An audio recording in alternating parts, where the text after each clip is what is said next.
Let us now begin to learn about chemical bonding. Before we begin, let us take a look at the periodic table.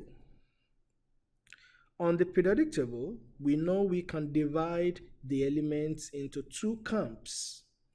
The main group elements are labeled as Group 1A, Group 2A, Group 3A, 4A, 5A, 6A, 7A, and 8A. And we also have the transition elements.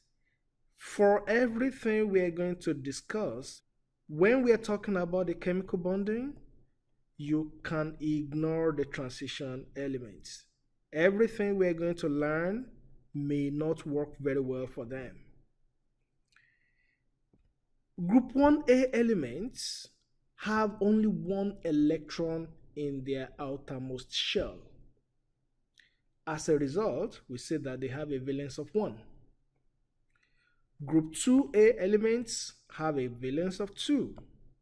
Group 3A elements, the valence is 3. Group 4A elements, valence is 4. Group 5A elements have a valence of 5. Group 6A elements have a valence of 6. Group 7A elements have a valence of 7. And group 8A elements have a valence of 8. Why am I going through them one by one? The reason is because only the valence participates in chemical reactions. And we want to begin from that. An American professor named Gilbert Lewis came up with a way to represent each element in the periodic table. And when I say that, I'm only referring to the main group elements. For example, lithium is from group 1A. According to Lewis, we should write lithium with just one dot around it to signify that it has only one electron in its outermost energy level. Followed by beryllium. Beryllium is in group 2A in the periodic table. According to Lewis, we should write two dots around beryllium. Boron is from group 3A. Lewis said we should put 3 dots around boron. We can put the dots anywhere. Carbon is from group 4A. It should have 4 dots around it. Nitrogen is from group 5A. That means it has a valence of 5, and that means we should have 5 dots around it. Oxygen is from group 6A. According to Lewis, it should have 6 dots around it. Fluorine is from group 7A. It should have 7 dots around it. Neon is from group 8A. You get the idea. It should have 8 dots around it. These are the atomic Lewis structures. That is the Lewis structures for the atoms. Very easy, very straightforward. Let us now begin to look at the Lewis structures for molecules. The very first thing we want to remember is that the main group elements always want to be like the noble gases. Now, let us take a look at the simplest molecule in chemistry, hydrogen gas. Let us explain how hydrogen gas is made and let us draw the structure.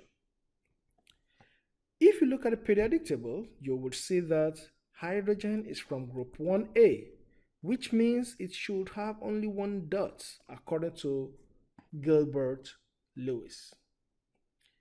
Now, hydrogen is not stable with only one dot. It wants to be like helium, and helium has 2 electrons in its outermost energy level. So how can hydrogen be like helium? It will look for another hydrogen atom, and that hydrogen atom is also not stable. Then they both will pool their resources together. You donate one, I donate one, and both of us will share the 2 donated electrons in this way. So these 2 electrons now belong to this hydrogen. So as far as the hydrogen that I just circled is concerned, it is now very much like helium because it has 2 electrons in its outermost shell. Also, according to this hydrogen, the one that I'm circling in blue, it also has 2 electrons in its outermost shell. It is stable. So by pooling their resources together, both of them are now stable. The 2 electrons that they are sharing, we always represent both as a bond. It's a bond between the 2 hydrogen atoms. And this structure is what we call the Lewis structure for hydrogen.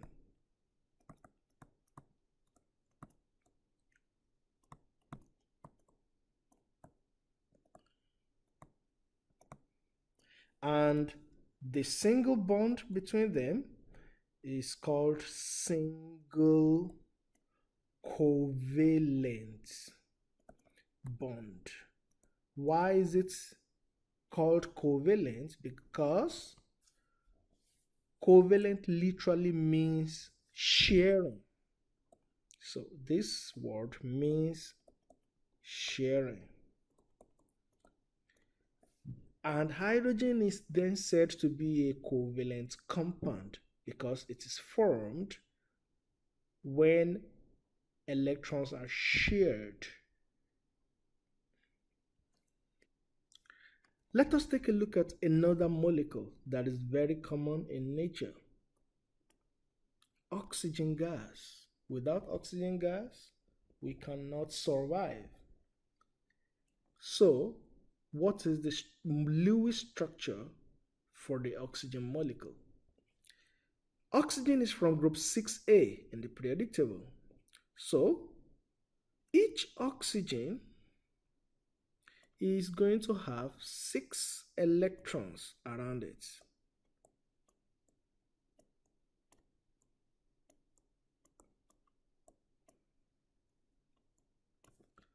Now, individually, they are not stable. Each oxygen wants to be like neon, which is a noble gas. Neon has 8 electrons in its outermost energy level. So the question is, how will they achieve that same stability? The very first thing they're going to do is they're going to share 2 electrons. Now, by sharing 2 electrons, they are still not happy. Let me prove it to you. Look around this oxygen. If you count the number of electrons around that circled oxygen, you will see that it has only 7 electrons around it. The same thing goes for the second oxygen. So as it is, they are not stable. They are not happy. So what else can they do? Yeah, they would need to share more electrons. Now let us take a look at what will happen if they share a total of 4 electrons. These 4 electrons between them are being shared by both of them. However, each oxygen still has electrons that are not being shared. Now, according to this oxygen, it is very happy, it is very stable, because around that oxygen you have 8 electrons. As far as the second oxygen is also concerned, it is also very stable. These 4 electrons that are being shared between them, we can represent both as a double bond, because each bond is representing 2 electrons. So this oxygen now has 2 pairs of electrons that are not being shared. This oxygen also has 2 pairs of electrons that are not being shared. So this double bond is known as double covalent bond.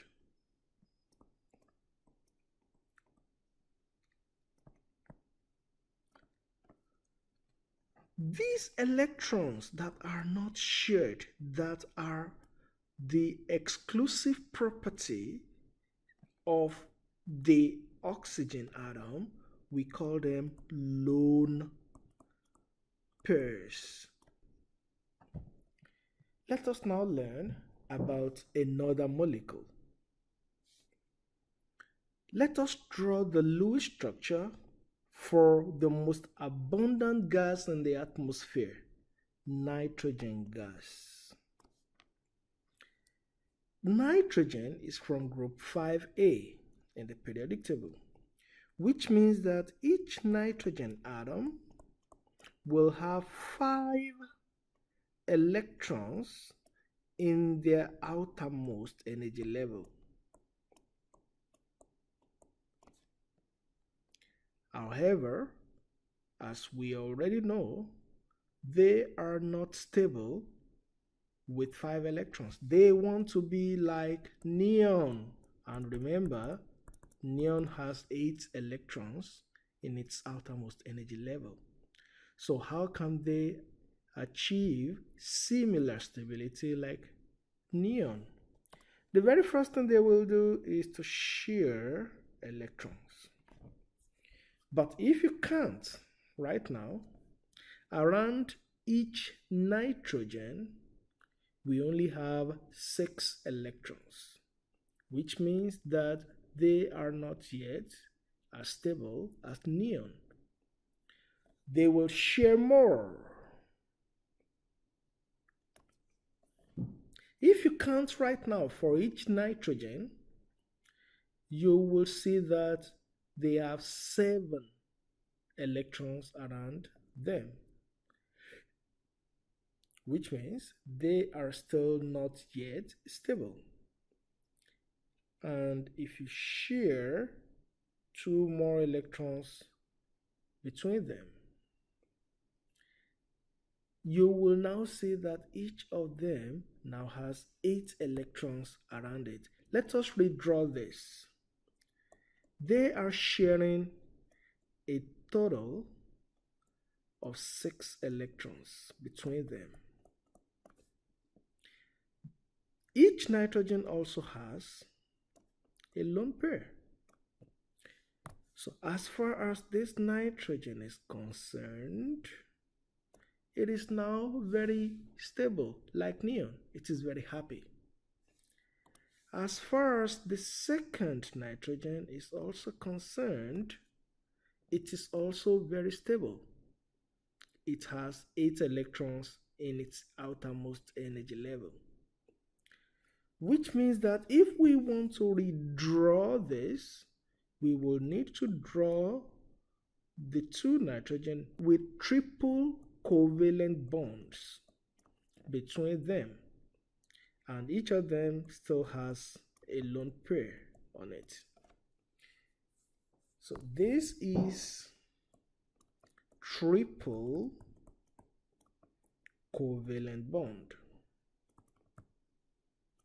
And again, these non-bonding electrons that are not used for bonding, they are called lone pair.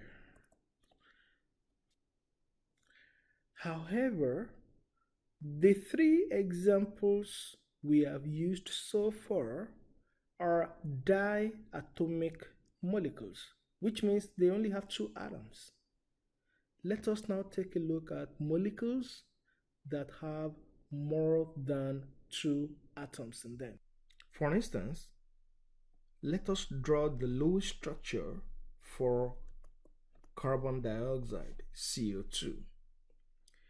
The very first thing to know is that whenever you want to draw the Lewis structure for any molecule that has more than two atoms, there are some rules that would be followed, and I will introduce them one at a time. Let us begin with rule number one. Rule number one is that the most metallic element is usually the central atom. There is only one big exception to that rule. Hydrogen cannot be the central atom. First, let us quickly ask ourselves this question. What does it mean when we say the most metallic element? If you remember, metallic properties would increase as you go down a group, and metallic properties will increase from the right side of the periodic table to the left side of the periodic table.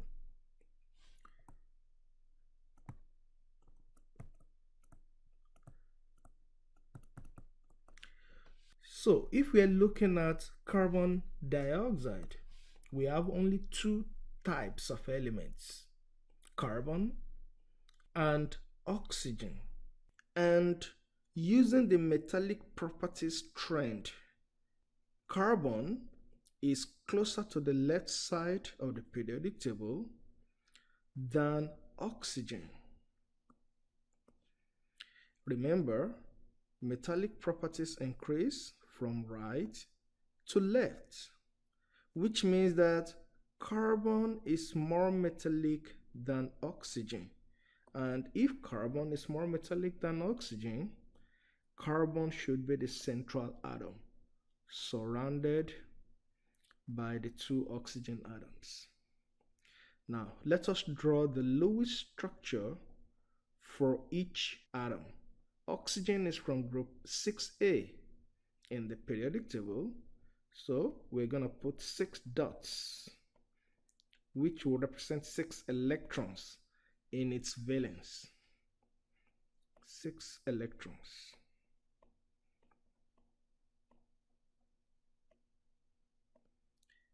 Carbon, on the other hand, is from group 4A, so we're going to put 4 valence electrons around carbon.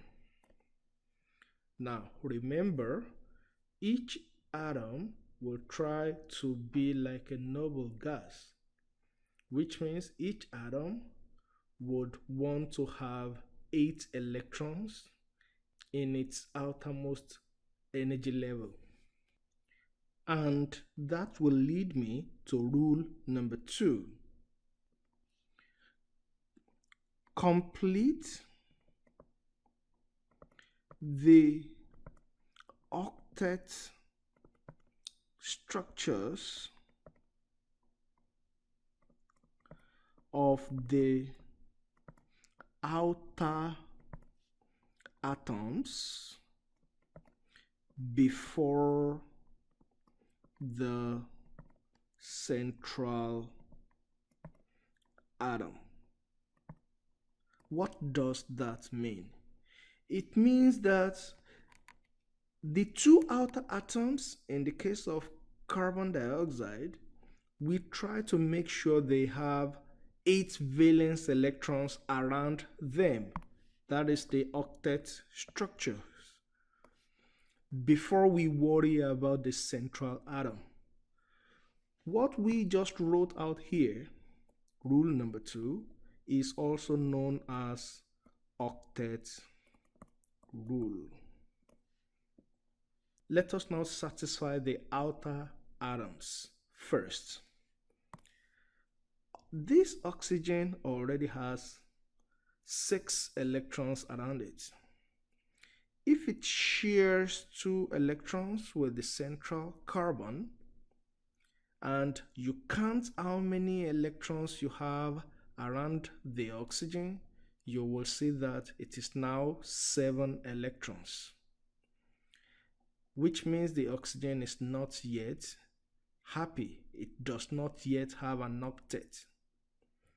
So it will share more electrons with the central carbon.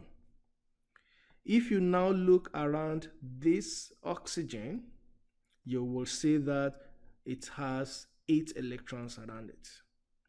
We then move on to the next outer oxygen atom. It will also share 2 electrons, which does not make it happy. And then it will share 2 more electrons with the central carbon.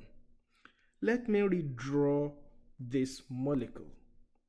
Now we still have carbon as our central atom, and the carbon is sharing 4 electrons with the oxygen on the right. That oxygen still has 2 lone pairs of electrons on it. The central atom is also sharing 4 electrons with the oxygen atom on the left, and that oxygen atom also has 2 lone pairs on it, which means that the central carbon is making a double bond with the oxygen atom on the right, and that oxygen has 2 lone pairs. And that same central carbon is forming a double bond with the oxygen atom on the left, and that oxygen atom also has 2 lone pairs. Now, let us take a look at the central carbon atom. The central carbon atom is connected to 4 bonds. And remember, each bond represents 2 electrons, which means that for this compound, the central atom also has obeyed the octet rule. Since each oxygen atom in the CO2 molecule is happy, and the central carbon atom is also happy. And what do I mean by being happy? That means each of them has octet number of electrons around it. Then this is the final structure for carbon dioxide molecule. Let us take a look at another example. Draw the Lewis structure for SOCl2. As you can see in the formula of the compound, it has more than 2 atoms, which means we have to follow the rules. But the first rule is to make sure that the most metallic element is the central atom. Let us take a look at the periodic table. We have sulfur, oxygen, and chlorine. Those are the 3 elements in the compound we want to deal with. Now, look at the trends for metallic properties. As you go down the group, the metallic properties would increase. What that means is that sulfur is more metallic than oxygen because it is closer to the bottom of the group. Also, as you move from right to left, metallic property will increase, which means that sulfur is also more metallic than chlorine. In a nutshell, sulfur will be the central atom.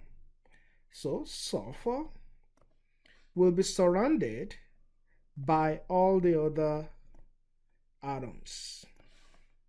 Let us now represent the Lewis structure for each of the elements. Oxygen is from group 6A, so it's going to have 6 valence electrons. Sulfur is also from group 6A, so it also will have 6 valence electrons.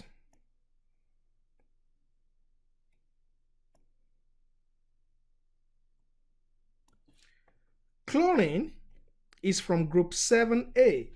Each chlorine atom will have 7 valence electrons.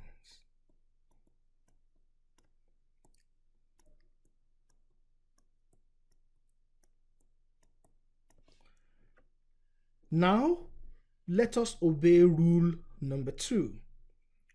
Rule number 2 says that we must complete the octet of the outer atoms.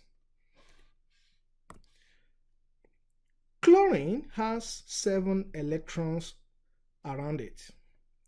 If it shares 2 electrons with the central sulfur, chlorine will now have 8 electrons around it. The same thing goes for the other chlorine atom. So the octets of the 2 chlorine atoms are now complete. Let us now focus on oxygen. Oxygen already has 6 electrons around it. If we share 2 electrons between oxygen and sulfur, that means oxygen now has 7 electrons around it, which means we need to share more with the central atom. Now, oxygen also has 8 electrons around it. Let us redraw this structure. Between oxygen and sulfur, we have 4 electrons being shared. That would mean a double bond. Oxygen also has 2 lone pairs. Between sulfur and each chlorine, we only have 2 electrons being shared, but each chlorine atom has 3 lone pairs. Then on sulfur itself, we have 2 electrons that are not shared. So sulfur has a lone pair. We have satisfied the octet of the outer atoms. Let us now take a look at the central atom. Sulfur has 4 bonds connected to it. 4 bonds means 8 electrons. But sulfur also has a lone pair of electrons on it, which means that the total number of electrons around the sulfur is 10. That violates the octet rule. The question is that even allowed? And the answer is yes, it is allowed for some elements. And that leads us to rule number 3. Elements from periods 3, 4, 5, 6, and 7 can accommodate more than an octet of electrons. Let us explain what that means, and let us also understand why. Remember that elements from period number 1 can only have one type of orbital, and that is one s orbital.